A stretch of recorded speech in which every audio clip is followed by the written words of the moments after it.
And everything that you see at a show is tightly scripted and tightly thought out. And the Bruce Springsteen show doesn't start with him on stage. It starts with him backstage with a blank piece of paper and a pen. And longhand, he writes out the set list for the night of what are the songs he's going to play. And as he's doing that, he's coming up with a story he's telling. You know, we're going to open big because Bruce has said he's nervous and he suffers from depression. And he's like, I'm going to open big, and in the first 10 seconds, I'm going to give the audience their money's worth so that I can then just relax. But then he might say, like, at some point, I want to tell a story. And I want to have the audience quiet and listening to me. At another point, I want to uplift them. All of that's done with intention. He doesn't just get up on stage and play and hope for the best. That's the Grateful Dead, which I can still hear them, by the way. They do their own thing.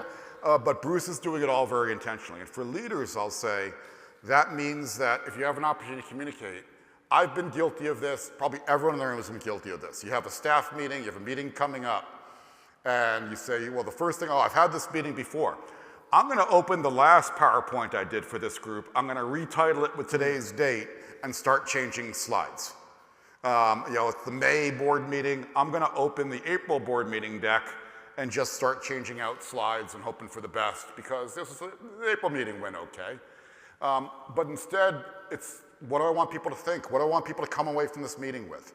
And I asked the question, if somebody misses the meeting and somebody asks somebody at the water cooler, what was that meeting about? What do I want them to say? So thinking about that first is really thinking about the think. It's what do I want somebody to come away from this with? If they missed it, what would they say? And if somebody's answer to that is, oh, it was the same old stuff. It was like last month's meeting, only with a new date. I failed. And I haven't just failed as a communicator, I failed as a leader. Because I don't get that many chances to communicate with folks. And I've got to take every one of them seriously. And that's the same thing for Bruce. 95 times is a lot of times that I've seen Bruce. But in the grand scheme of things, every show is about 3 to 4 hours. So I've seen Bruce for 270 to 300 hours in my life, and look at the influence it's had. Because he's intentional with it and made that time count.